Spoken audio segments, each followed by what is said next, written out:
Welcome to the Indian Silicon Valley podcast. I'm your host, Jivraj, and today I'm welcomed by a very special guest, the youngest founder on the show. Join me in welcoming Mr. Anirudh Singla, the co founder and CEO of Pepper Content.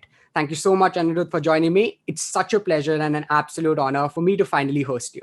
Thanks, Jivraj. You've been really persistent and heard good things. So thank you for having me.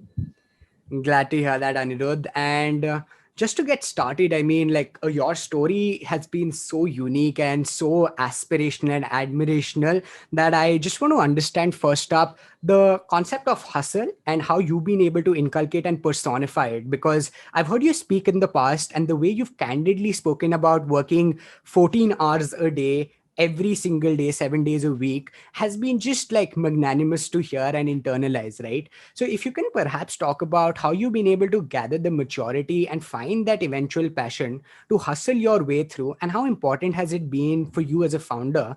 I think all of those themes will be great to give us more context and also get us started on the right footing. Sure. No, I think when you're young, right, and you're listening to. I used to listen to a lot of podcasts early on, read a lot of books.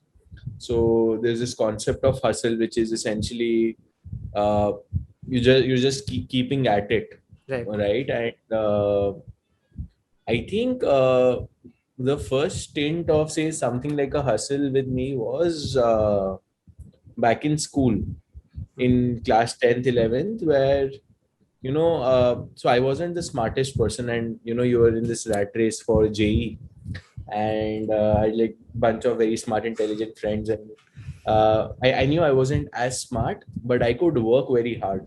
Mhm. And that I felt like I could work the hardest in the room, Yeah. and I think that just kept me going, right? And used to study for 13 14 hours a day back then. Finally figured out a way to got a chance to get into BITS Pilani, IITs and other such colleges. Chose BITS. So at that time, right, essentially, there's this very interesting thing, right? People say IITs may BITS may all these people, they're always successful and so on. I wouldn't credit that so much to purely the institution. Mhm. I think wo jo formative years at that 11 12th, when a lot Right. of people are saying quota or doing this rat race, वो time ना इंसान को मेहनत करना सिखा देता है, Yeah. And वो बहुत क्रिटिकल है. So I think all people who pass through this journey, so either they're exceptionally smart or they've been extremely hardworking, Right. and you need to keep at it, right? I think it's very interesting to see how people cultivate mental models right at that age Yeah. on keeping that persistence motivation high. And college में आके तो फिर भी थोड़ा लूजन up हो जाता है, वो वाला culture happened with me also, right? And after my first semester in college, got a 7 GPA for CBSE kids who used to a 10 GPA. Hearing that 7 was a shock for me, my family, everyone. Mm. And that's where you realize, right, that people are equally smart or smarter. Right.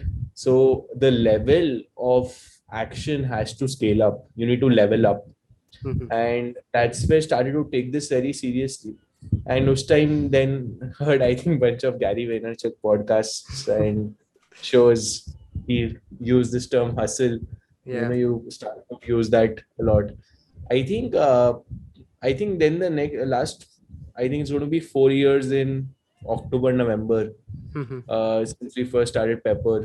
In fact, this was the time when I was in Bangalore in 2017, Right. when I was in Your in story. one word hustling to figure out a way to finance my education at BITS, Right. and freelancing for all these US based platforms like Fiverr, Upwork, Check.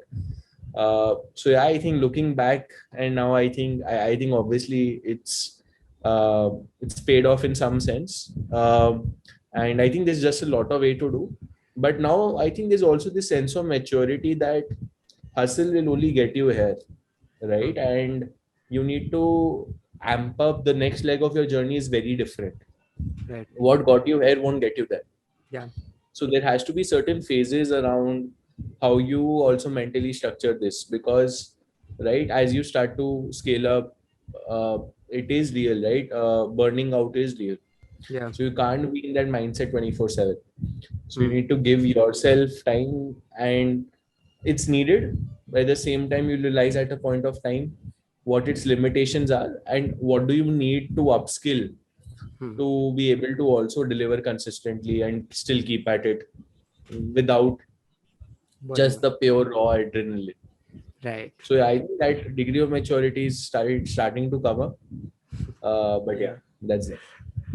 No, that's awesome to hear because so I think it's one thing to hear about hustle, but when we hear people like you talk about it who've done it and realize the pros and cons of it and have been come to a position where you understand what the repercussions and the positive benefits are, I think that's a another ball game altogether. So wonderful to hear that. And I love how you talk about, hustle being a byproduct of hard work, which eventually becomes a habit for people who've been through the grind for those 2 years and then it just becomes part of your system. So it's nothing fancy, as fancy as just replacing hard work and keeping at it and giving it phrases that seem fancy on Twitter. But awesome to hear that. I think, Anirudh, that's a great way to start. And I think I want to just follow up on that and talk about figuring out, right? So the part of hustle that leads to eventually figuring out, and especially given that now I'll be using this phrase a lot throughout the episode, but given that you were a youngster, a lot of it was not as known, didn't have the perfect circles per se, right? Like everything was new. The first round of investment, the first angel investor, the first rejection from YC that happened, so many of the different things that were happening. There's so many firsts, right? So how did you like figure out like the Indian term jugaad? What was that for you? Like how much of it was necessary? I know that you've spoken about that first client story as well, which is a favorite for me, right? So I mean, just talk us through what it means to be in scenarios where you know very little and have very little experience, but you still have to trust your gut. You still have to figure out ways of just managing your way through that road and just coming to the best possible end result anyway. So totally. Uh, very interestingly, so I loved reading for the longest time, right? So I consume knowledge a lot Yeah. at a much faster pace, and that eventually led to my love for writing. And back in college, right, when like in some in to put it rightly, LinkedIn was my Instagram, Yeah. right? And this is just one platform where I just was at it. Yeah. Colleges में classes चल रही होती थी. I used to keep sending LinkedIn messages to people, all those things. So for me, I think what I learned was, no one's going to come give you everything in your hand, right? You need to. It's like the world won't come to you. You have to go to the world and happen Yeah. Yeah. in a manner, and that's when it starts to take notice, right? And I think that was there for all our customers, early team members, um, your investors, all that, right? Because for me, whatever we've been able to achieve so far, right, it's just a very compounded outcome of a lot of actions that I took, Hmm. again with very little foresight of what it could compound towards. Hmm. But I just kept taking at it and giving myself a shot, Right. because the world does not give you a lot of shots, so you have to give yourself those shots. And it's just like that basket where you're trying and it goes, and sometimes wo chamakta hai. So for me it was that. And very interestingly, I've always I think cold mailing is one thing I've still been doing, did very well last like earlier times. And that's just uh, become a very interesting thing. Like most of my network that I have today, Hmm. right, is me trying to reach out. And people often think of networking from a very transactional degree lens, Yes. that Yes. you're doing it today, you're asking for something, then you're getting something, and that's it. And Hmm. that's not how it's supposed to be, because at the end of the day, you need to be able to add value Absolutely. towards something. Because why does someone who already has that value give any amount of time and effort? And that's where I think persistence matters a lot, right? So right from our first few mentors in college, I was just plain rigorously behind them. And almost to the stage of irritation. But Yeah. they were very kind enough to Yeah. take out time and give us ideas. And it's a lot to do with your seniors, alumni. I think BITS Pilani right now is a very famous startup Yeah. play now. I see Twitter's very active. Kunal keeps Yeah. evangelizing us. So the BITS alumni network is super helpful. So Right. point is, there's a lot of people who are willing to help you. Point is, you need to be able to go out and put yourself out there, Right. and that will be at the risk of maybe people not understanding what you do, or people mocking. Like I've had very decently famous entrepreneurs come tell me that what we are doing can be done by can be done by anyone else. And there's this one very favorite line where this happened with Flipkart, where I think some investor told Sachin Bansal that whatever you're doing ये तो कोई भी कर सकता है, मतलब literally Amazon ही बना रहे हो, and he's like कि तू करके दिखा दे. And I think that kind of mentality, right? Hmm. And you'll have to cultivate that over time. And now we're at a stage where hopefully everyone understands that, but that took a lot of effort, that took a lot of changing, that took a lot of trusting your conviction. And Absolutely. usually when you're not that experienced, right, it's very easy to come under perceptions of senior people in the ecosystem who tell you कि this won't work, but you need to be able to trust your conviction and gut. And that panned out hopefully well for us. So yeah, I think for me it's just keep at it, and you just need 1 2 believers, and over time you will see a lot of perceptions, things change. Absolutely. I think I love that again, like just that internalizing, keeping at it is so beautiful and so essential in the founder journey. I think you are a testament of it. And it's great to hear how you're proving everyone wrong and hopefully eventually everyone right as well when you have thousands of believers for Pepper. And I completely agree with your cold emailing factor as well. Like it's been a testament for this podcast as well for me. I think none of it would have been possible without it. The ecosystem in general is also mostly supportive as opposed to the general belief of being not as supportive. People are genuinely nice if unless there are exceptions. But great to hear this. I think Anirudh, this is a great segue to now move on to amazing things that you've done at Pepper, and I want to dive deeper into a bunch of them so that we can understand more about how you've gone about building Pepper as the company and what we're seeing the rocket ship to be built. So, first up, there, I want to talk about category creation, right? So, disrupting a rather unconventional, traditional sort of an industry which is not known for as much disruption, especially not in India, right? So, how did you navigate those early pitfalls? How did you develop the early conviction of genuinely wanting to, move away from that? You've always maintained the fact that you're not an agency, you're actually bringing the tech solution to it, and now the vision that you have is of the content marketplace and how you've gone about building it has been particularly spectacular, right? So if you could talk to us about how do category creating solutions actually work in markets where disruption is not the forte, I think that would be great to understand and internalize further as to how we as budding entrepreneurs can look at certain markets and understand where to and how to progress there. Yeah, yeah. I think category creation fundamentally, essentially, whenever you're trying to disrupt the status quo, right, and existing processes, infrastructures get uncomfortable at the concept of something like you coming in. That means you're building a category creation company.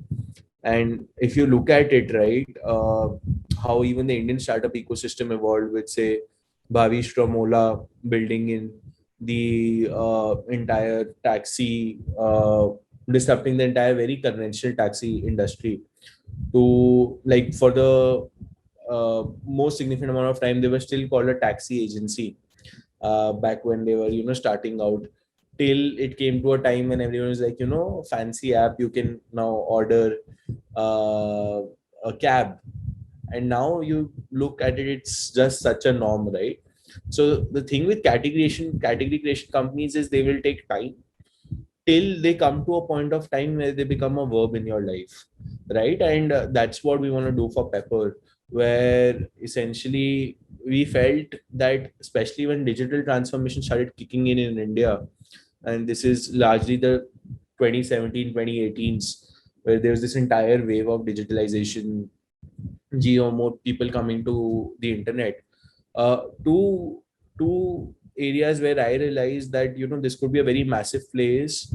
If you just look at the term content and how it's evolved 4 years back versus what today content is, there's just such a massive difference. Like content kind of a gharelu word ban gaya, where your family is also discussing what kind of content are you going. People use this as a term today's, and how massive the change has been, and how today the most preferred profession is being a YouTuber as compared to say a software engineer, though that still remains. But point is, now more and more people want to become creators, and how TikTok, Instagram, they're just changing the game of how in general the creator economy is scaling. So always had this feeling that India as a country has such a massive creative potential, and that just got validated in the last few years. And point was, creatives professions have never been a primary. They've always been a secondary or a tertiary. लोग 30 साल के होते हैं, उसके बाद realise होता है कि यार मेरे को तो राइटर बनना था. And point is, as an undergrad in college who realized after first year कि engineering is not meant for me, right? Could I have done something else, or could I have done something different? If you look at all the top premier colleges, right, and look at what professions are most of those folks doing, you'll realize it's largely 70% non-engineering, where they're into business, other areas, and other such segments, right? So point is, how do you bring about that culture of being able to give creators confidence to pursue this? And creating micro opportunities was one very key task. And if you look at the other side, how demand and content has scaled up. uh, when Pepper started, right, it was a very interesting niche idea where I was just thinking about media houses. I wasn't even thinking about companies, because at that time, कौन content create करता है? Media houses सबसे ज़्यादा create करते हैं today. Today, media houses is just probably 2-3% of our business. That kind of change and scale, right? And that's a discovery that we got in ourselves, where we realized कि need है, and ये need बढ़ेगी ही. And we're at a point today where literally every company is a content company. I'm going to be changing this going to, because point is, distribution is as equivalent as product today, and content is the strongest means of distribution. So both these two large factors, right, where they were both tailwinds, just were enough indicators that a category creation company like Pepper can succeed. And globally today, content marketing is a $400 billion industry. Right.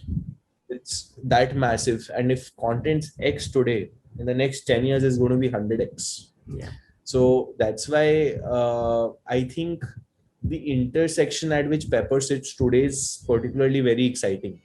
Like, Absolutely. if we play out the right cards, right, this can be literally $1 billion revenue company at scale, Yeah. and strongly believe so. Absolutely. I think that's a belief you're making us further believe in as well, because you're showing us the potential of content from India, the creative potential that we have as a country. And hopefully, this will not just be an Indian sort of potential market, but a global one that you firmly believe in and talk about as well. And in fact, for the next question, I want to touch a bit upon the speed of execution and the vision that you've always had, right? So these are like two parallels that go hand in hand, right? So you one have the 10-year vision where you want to be at, versus vis-a-vis, the quarter by quarter vision, the smaller steps that you have to take to perhaps achieve that.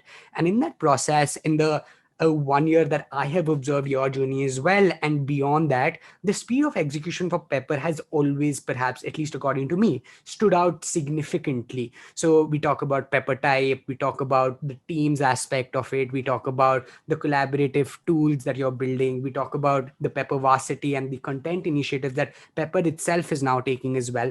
all of the multiple things that you're doing and the exponential growth, can you talk to us about how internally you're being able to, create processes and systems that optimize for such speed, for such product expansion? How do you think about these product expansions, and what are the smaller milestones you're looking at to perhaps achieve that larger sort of goal? I think that would comprehensively cover a large part of how founders can, in their journey after a point in time, once that PMS sort of post is kind of crossed, how do you think about product and expansion and personally figure this out? So I think that would be great to understand from you. No, totally. I think when you're starting out, usually what I've seen entrepreneurs do is they spread their hands in 10 directions. Yeah.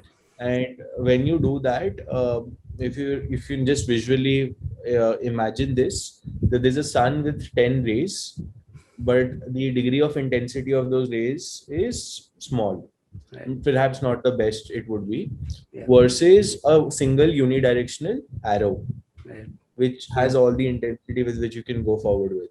And I think that essentially represents focus, right? Where you need to be very particular about what we're building, and early on you can't be doing 10 things. Right. So you have to be doing those one two key needle moving things that change the game for you.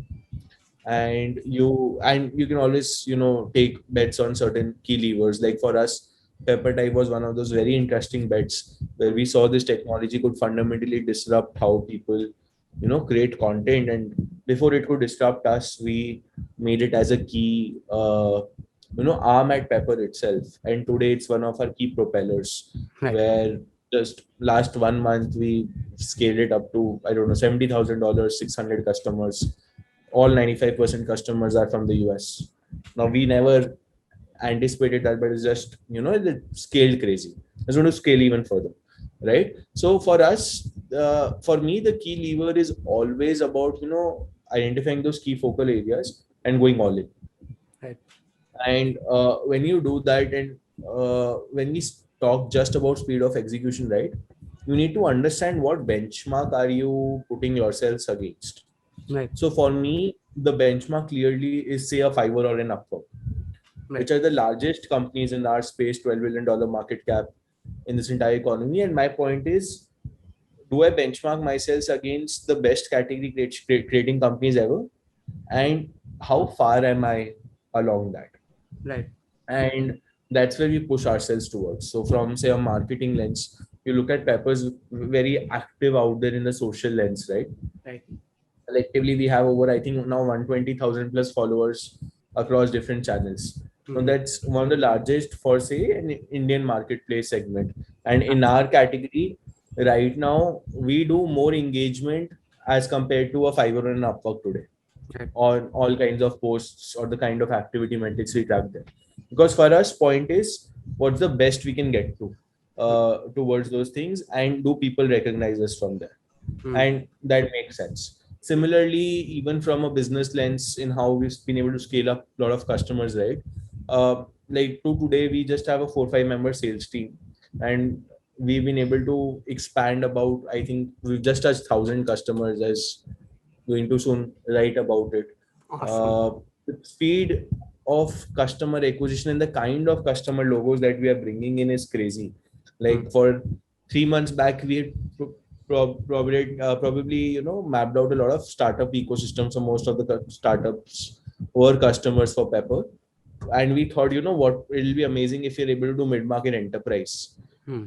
Last 60 days has seen some 60 to 80 enterprises being brought on board, and these are Wow. global companies that we know about, or some of the best in class. And that just talks about, it's not just about speed, right? It's always about momentum. Hmm. The intensity of that speed is what breaks or changes things.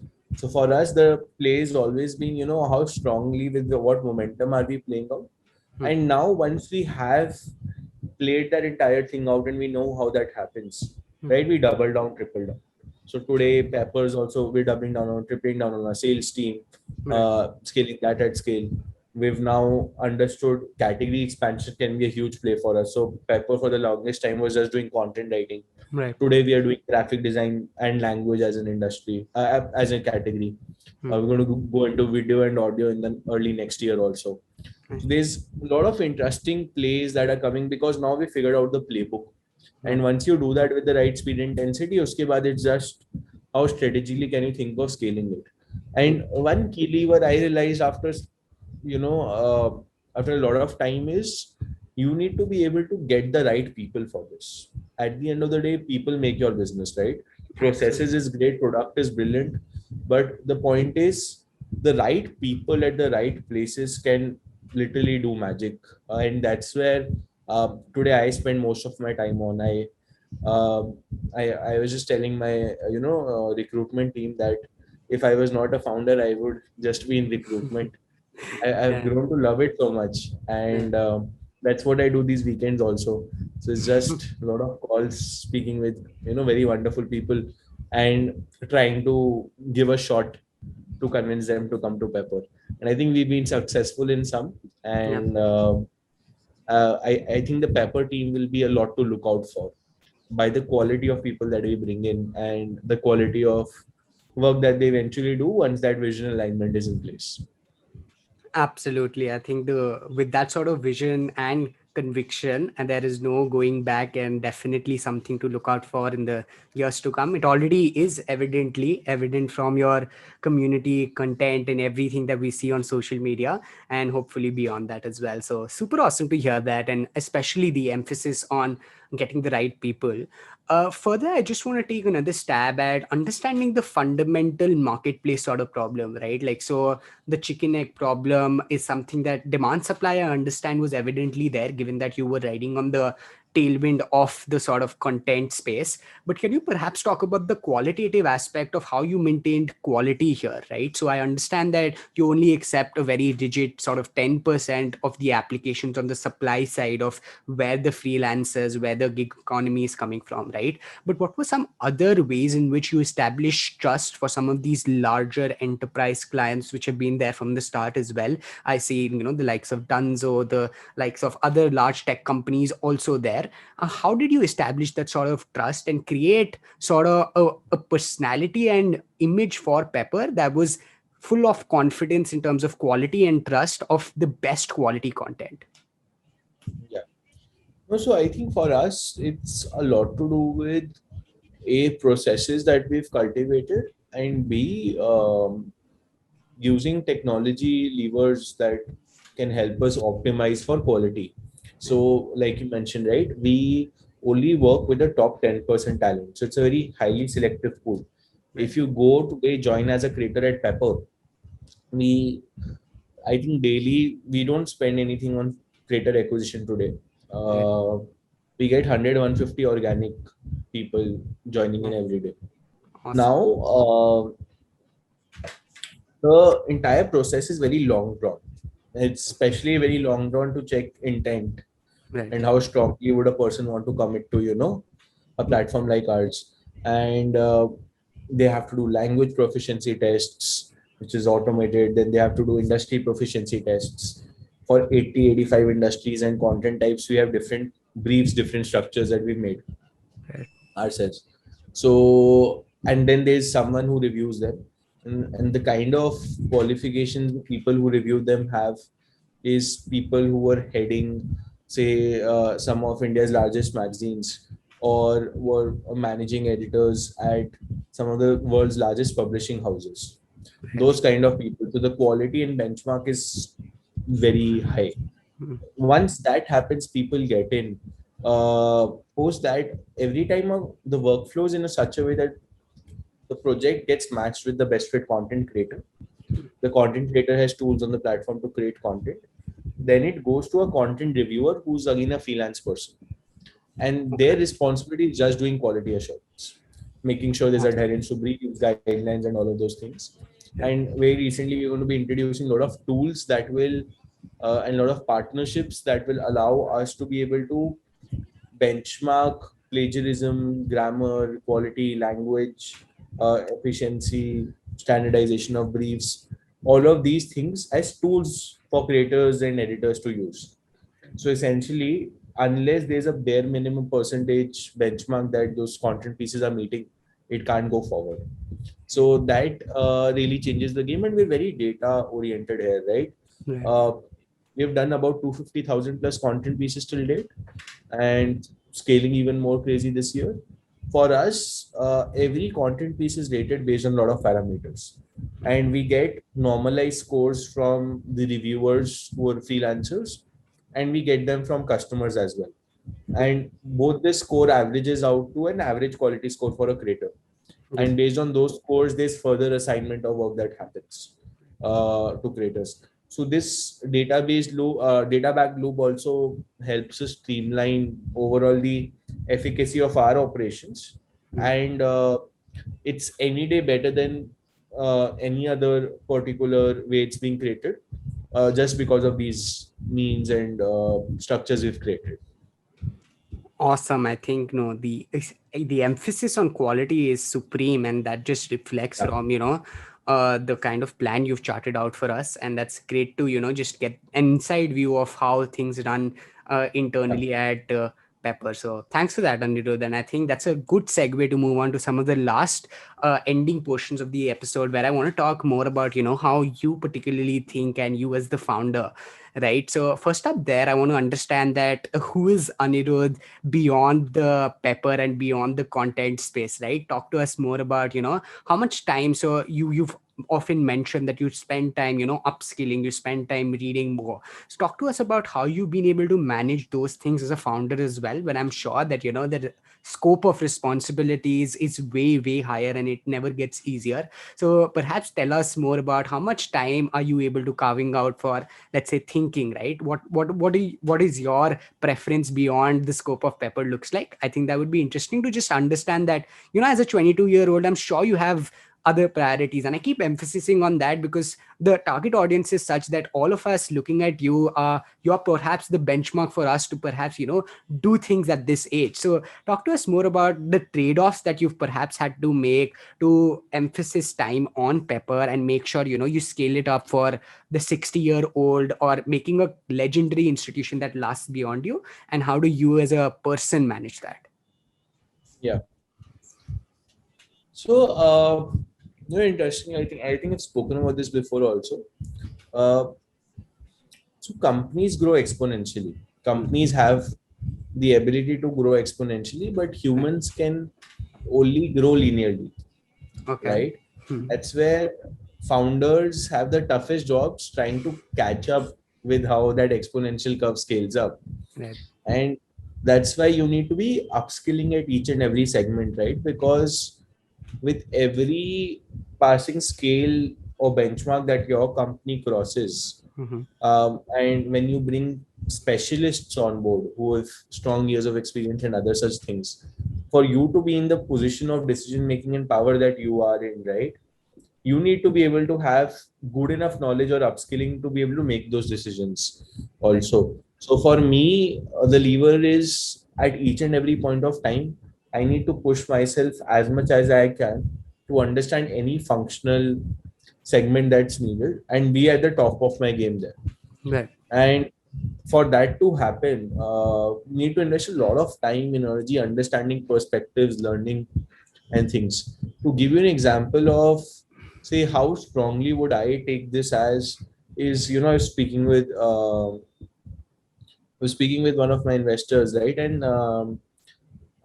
in just one meeting, right, they were talking a lot about sales activity metrics. Now, I've been a salesperson like for the longest time. I've been taking care of sales, and they suddenly started mentioning a lot of interesting terms around sales velocity, Yeah. close rates, a lot of things, and net revenue retention, all these metrics and numbers that I had never heard about or knew about, and it Right. just sounded very, I just felt a bit that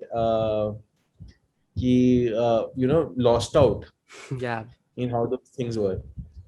So from the next month onwards, what I did was every day I used so I ordered around 7 to 8 books fundamentally around sales metrics, sales terms, Wow. like found sales, predictable revenue, a lot of all of those. best work. And every day I used to learn 1.5 to 2 hours of podcasts, listening to just VP of sales speaking. So I was just listening to sales podcasts. Right. So VP of sales of Loom, different large companies, enterprise businesses, and hearing them speak. So, and I did this every day for 1 month, and I Yeah. just picked up sales as a thing. And by the end of that 1 month, I had 45 to 60 hours of knowledge perspectives about whatever it was. Had read through all those books by then. The next time I was meeting that person, uh, I had all of those things in my point and even more. Right. And I told them about this, and the best thing was my ability to follow through, Yeah. right? And that's very critical, right? Mm. So point is, knowing you're not great at something is that ability of knowing that you're not something, you're not good at something is good, but what's your fall through, what's the action point there, right? Right. And Right. how strongly do you follow through that? And that's critical. And I love that activity so much that every month I have 1 month of learning for that functional area. So I did sales, then I did positioning and product marketing. Now I am doing organic growth. Wow. Uh, is one month, and it just opens up a lot of new horizons, right? Because at the end of the day, every single problem that you're going to be facing in the coming time is probably being faced by someone else, Yeah. or is documented in some form or the other. Absolutely. And now point is up to you, right? Either you can go make those mistakes, feel always under the pressure, or invest in that learning that can just probably save you a lot of time. Right. And that's how I have my own upskilling narrative. Hmm. Yeah, so that's largely me. Awesome. No, that's great. I love the bias for action and singular focus on being ready for that journey, that vision that you've carved out for yourself and Pepper, right? I think that is simply awesome and really great. A great cue for, at least from what I can see. And further, I want to talk about a rather stereotypical question, but I want to understand how you've been able to just jump back every time your back's been against the wall, or despite the lows of building Pepper, especially early on, right? Because I've heard you speak, and you've spoken about cold calling people, spending classes to cold texting people. There have been rejections along the way. People must have not had at the same conviction, but you've always fallen through, right? Like almost always, and that shows where you are right now and the speed at which you're growing, right? So maybe if you can just talk to us, especially from an early perspective, that when the ball is not in your court, when things are not going according to how you want them to be, how do you still just like follow on your conviction, on your belief? How do you not let yourself get shattered by everything that's going on and still keep at it to just like go through the line and cross the bridge? So there's two answers to that, right? One can be your typical answers of just keep yourselves, Yeah, yeah. all of that, right? I think for me there is this very internally inherent need, not even desire, inherent need for success of a winning, right? Hmm. And that's a very, and because I so my dad's built a very massive business scaling up. I've seen that coming down, and Hmm. at an early stage when you see that rise at scale and when you see that fall, right, it teaches you a lot of things. Right. And for me that need was never being vulnerable as I had to, Hmm. where I had to say figure out how to finance my education, things like that, right? And there's these certain moments in your life that essentially become those trigger points for driving that inherent need of just killing it, or Yeah. being able to win that big. And I think that's extremely high for me. So today, even though there's going to be 10 things that will be an issue and other such things, right? But that drive or motivation, it's not temporary for me.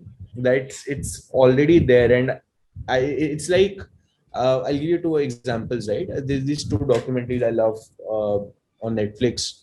One is called The Last Dance, which is on Michael Michael Jordan, Jordan. and the other is Drive to Survive, fast Oh, this Formula. F1 Yeah. racing.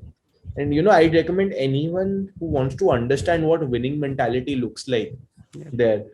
If you look at F1, it's essentially the best 20 racers in the world competing between themselves. Yeah. And those documentaries talk about how they look at winning, how they, and for them, it's not an option. They have Yeah. to, Yeah. and they've been driven by themselves. So it's obviously there's that pressure and other things. And imagine the public scrutiny those people have Yeah. about losing and other things. But the kind of mindset you cultivate, right? Because when it's just that winning mentality plays just crazy. Or similarly, if you look at Michael Jordan, right? Mm.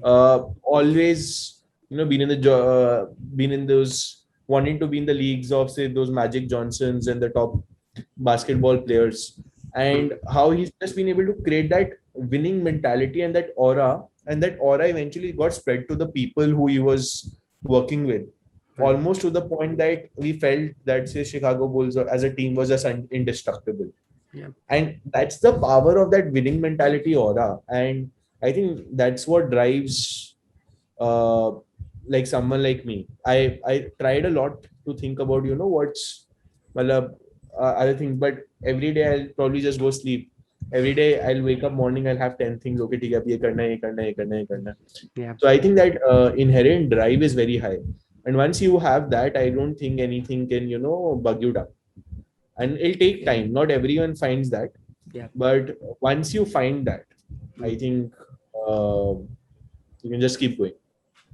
Absolutely. I think that's kudos to entirely that drive, because I think the takeaway from me there is it can't be externally driven. So it can't be milestone, milestone, milestone, because Yeah. there'll be days where you don't get to those milestones, right? It has to be Yes. so intrinsic in nature. Just has to, you have to be built that way. If you're not, you have to inculcate that in some shape or form, but you just have, it has to come from within. And that really reflects, I Yeah. think, with the passion with which you are at it and what you're building. So awesome to hear that, Anirudh.